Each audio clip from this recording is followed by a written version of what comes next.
Okay, so picture this. You've got a deadline looming, your to-do list is a mile long, and you absolutely have to get in the zone. So what do? You do what millions of us do every single day. You grab your headphones, hit play, and try to tune out the world. It feels like the magic first step to getting work done.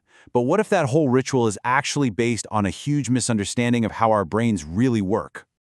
So that's the big question, isn't it? When you put on those headphones, are you really helping, or are you maybe hurting your brain's ability to perform?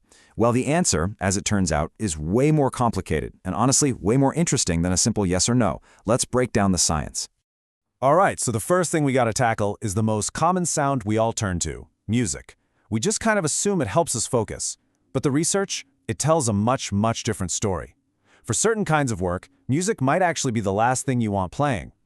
So, check this out. A brand new study from 2024 took a close look at designers, people who are creative for a living. And they found that when the job required deep, sustained focus, having music on constantly was actually a problem. It was splitting their attention, making it so much harder to lock in on the complex stuff in front of them. Okay, so at this point, you're probably thinking, great, so I should just lock myself in a silent room, right? But hold on, not so fast. This isn't some simple story about music being bad and silence being good. It's all about matching the right sound to the right kind of thinking. And this is where things get really interesting. The effect sound has on us is not one size fits all. Not at all. It completely depends on the job you're asking your brain to do. I mean, are you trying to execute a super detailed plan, or are you trying to come up with one from scratch? While music, especially with lyrics, can mess with your focus, other studies have found something pretty cool. Upbeat, happy music can actually be a huge catalyst for a very specific type of creativity. It kind of gives our brains permission to wander a little, to make new connections we wouldn't have made otherwise. Now, to really get this, we need to know about two different ways our brains work. First, there's divergent thinking. This is your classic brainstorming, right? Just throwing a ton of ideas out there, exploring everything. Then you've got convergent thinking. This is all about precision, about editing, about finding that one single right answer. And here's the key, that happy music we were just talking about, it seems to give a real jolt to that divergent brainstorming process. Let's make this super concrete. Divergent tasks? That's stuff like coming up with new product ideas, designing a logo, or outlining a story.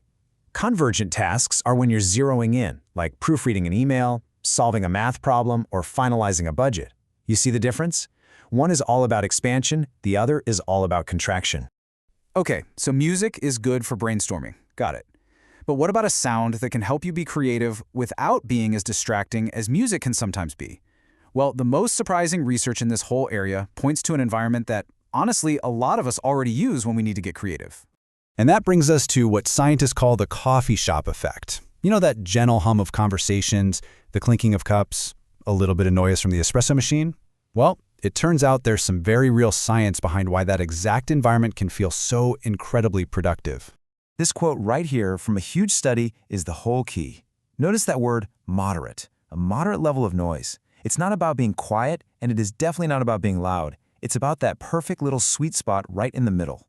And this chart just lays it out beautifully. Researchers tested creativity at different volumes. At low noise levels, about 50 decibels, think a quiet library, creativity was just okay. At high noise levels, around 85 decibels, like a loud blender, creativity totally tanked.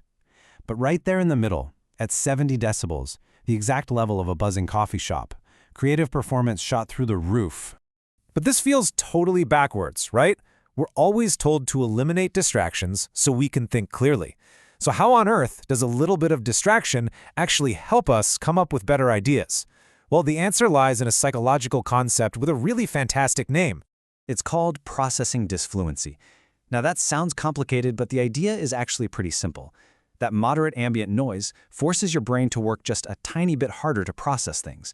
And that little bit of a struggle, that disfluency, is just enough to knock your brain out of its usual rigid thinking patterns and push it toward a more abstract, more creative state.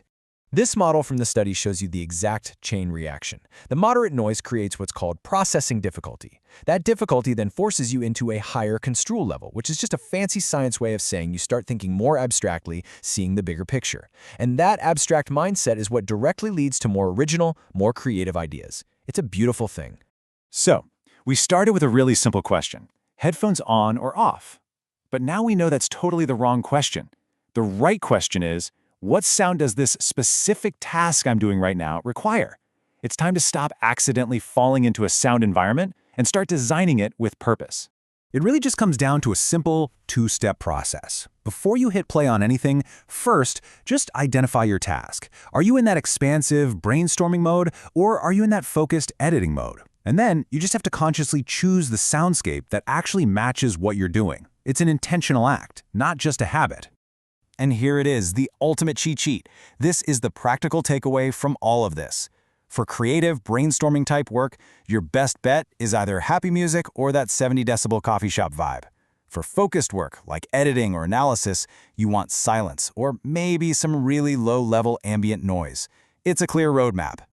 So the bottom line is this: sound is not just some background thing, it is a tool. It can either hurt you or it can help you. By understanding what kind of thinking you need to do, you can stop leaving your productivity up to chance and start intentionally designing your soundscape to help your brain do its absolute best work.